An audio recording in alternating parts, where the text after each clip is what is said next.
UP news, खबर पल पल की। कौन कहता है आसमां में सुराख नहीं हो सकता है। एक पत्थर तो तबीयत से उछालो यारो। नमस्कार, मैं अभिषेक शर्मा और आप देख रहे हैं यूपी न्यूज की खास पेशकश शख्सियत में आज हमारे साथ एक ऐसी शख्सियत है, विधायक विश्वनाथगंज डॉक्टर आर के वर्मा जी हैं। 2 बार से विधायक हैं विश्वनाथगंज के और किसान के पुत्र हैं।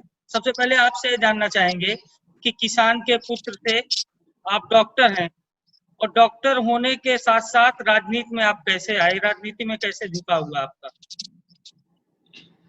अभिषेक जी, पहले तो आप सबको मेरा सादर नमस्कार।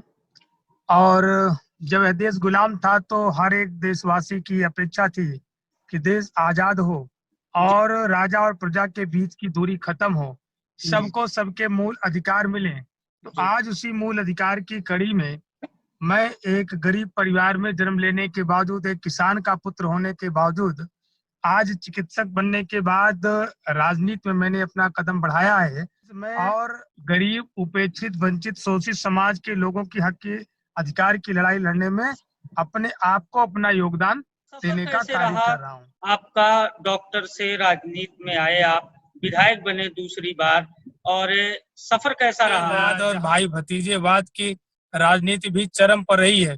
उन परिस्थितियों में एक गरीब किसान के बेटे का राजनीति में पदार्पण होना एक मुश्किल भरा सफर जरूर रहा है। अधिकारों की बदौलत, संविधान की बदौलत और अपने क्षेत्र की जनता की बदौलत उत्तर प्रदेश की विधानसभा में अपने क्षेत्रवासियों के हक अधिकार की लड़ाई लड़ने का कार्य कर रहा हूँ। कोई ऐसी घटना विधायक जी जिसने आपको राजनीति में आने के लिए प्रेरित किया हो?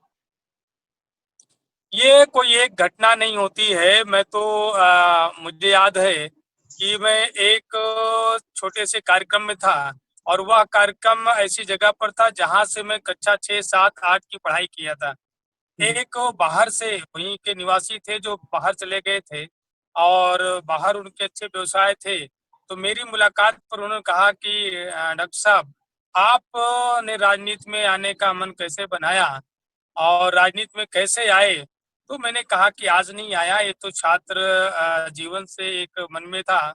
और जब मैं विश्वविद्यालय का छात्र हुआ करता था तो उस समय छात्रों के हक अधिकार की बहुत सारी लड़ाइयां लड़ी थी और कुछ ऐसी लड़ाइयां हैं जिसका परिणाम दिल्ली की लोकसभा से निकला है।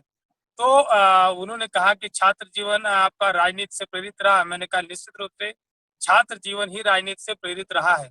वहीं पर मुझे कक्षा 6 में पढ़ाने वाले एक टंडन जी थे जो हमारे गुरु जी थे।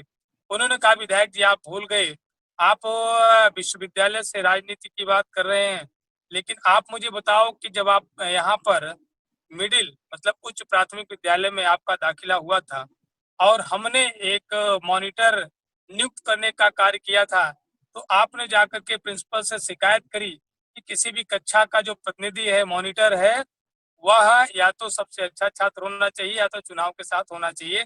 उन्होंने कहा मैं ये महसूस करता हूँ कि यह गुण आपके जन्मजात बचपन से थे। तो मेरे हंसी आई और मैंने स्वीकार किया कि हाँ, निश्चित रूप से मेरे मन में बचपन से यह बात रही है। नेतृत्व करने का उद्गार अपने मन में छुपाए रखा था और जब एक अच्छा अवसर मिला कि अपने बिजनेस व्यवसाय को हासिल करने के बाद जब 4 पैसे अपने जेब में आ जाते हैं और खर्च करने का मादा होता है, तब व्यक्ति को राजनीति में आना चाहिए और उस समय मैंने अपने आप को राजनीति में विधायक हैं उतारा। और भाजपा को और आपके संगठन, आपकी सरकार को तमाम पार्टियां विभिन्न मुद्दों पर घेर रही हैं, जैसे महिला सुरक्षा की बात हो या कृषि बिल की बात हो। क्या कुछ कहना चाहेंगे? विपक्ष जिस तरह से महिला सुरक्षा के नाम पर आरोप लगा रहा है। मुझे जो सुनाई पड़ा है कि आपने कहा कि हम सत्ता पक्ष के गठबंधन के साथी हैं और बहुत सारी विपक्षी पार्टियां सत्ता पक्ष को घेरने का प्रयास कर रही है। आप जो प्रश्न कर रहे हैं ये एक विधायिका के सदस्य कर रहे हैं। मैं ना सरकार हूं बल्कि सरकार में शामिल एक राजनीतिक पार्टी का एक प्रतिनिधि हूं और मैं प्रतिनिधि जनता का हूं, इसलिए जनता के प्रति मेरी जवाबदेही पक्की है। किसी भी राजनीतिक पार्टी के लिए मेरी जवाबदेही तय नहीं है, ना मैं करता हूँ। जहाँ तक किसानों की बात रही है, मैं महसूस करता हूँ कि आजादी के इतने वर्ष गुजर जाने के बाद भी अगर सबसे ज्यादा किसी की उपेक्षा हुई है वह किसानों की उपेक्षा हुई है। इस बात को मुझे कहने में कोई संकोच नहीं है। आज के आप 50 वर्ष पूर्व आप देख ले कि फर्स्ट क्लास से लेकर के 4th क्लास तक, अधिकारी से कर्मचारी तक, उनकी सैलरी क्या थी और उस समय किसानों के द्वारा जो अन्न का उत्पादन किया जाता था उनकी कीमत कितनी थी, उनकी लागत कितनी होती थी और उनकी खरीद कितने में होती थी, और उस अन्न से हम जो अपने किसान अपनी जरूरत की दूसरी चीजें परचेज करता है, खरीद करता है, उसकी कीमत क्या है, वो महंगी नहीं हुई, उनके दामों में बढ़ोतरी नहीं हुई, जिसकी वजह से किसान आज भी अपने बच्चों को ना अच्छे विद्यालयों में पढ़ा पाता है, ना अच्छे अस्पतालों में इलाज करा पाता है, ना उसके जीवन स्तर में कोई सुधार आ पा रहा है। मैं इस चीज को महसूस कर रहा हूँ कि निश्चित रूप से किसानों के साथ उपेक्षा हुई है।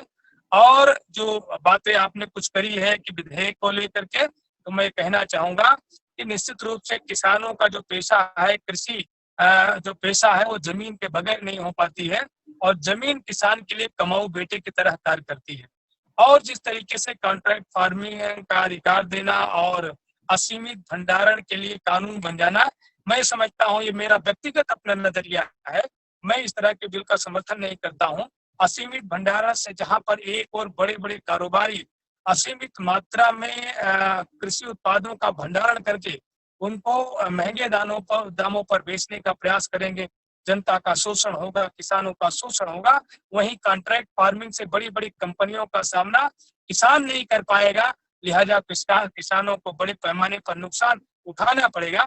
इसलिए मैं व्यक्तिगत रूप से, मेरा अपना नजरिया है, मैं ऐसे बिल का समर्थन नहीं करता हूं। और मैं महसूस करता हूं कि एमएसपी में किसानों के जो उत्पाद के दाम का जो निर्धारण की जो प्रक्रिया है, वो पूरी तरह से ठीक नहीं है। उद्देश्य भी है, एक राजनीतिक व्यक्ति होने के नाते नहीं, बल्कि एक देश के जागरूक व्यक्ति होने के नाते भी मैं उस राह पर चल रहा हूँ।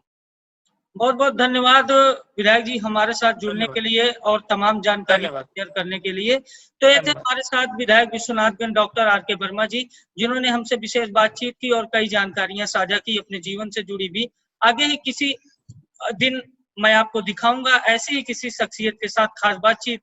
तब तक के लिए देखते रहिए यूपी न्यूज। नमस्कार।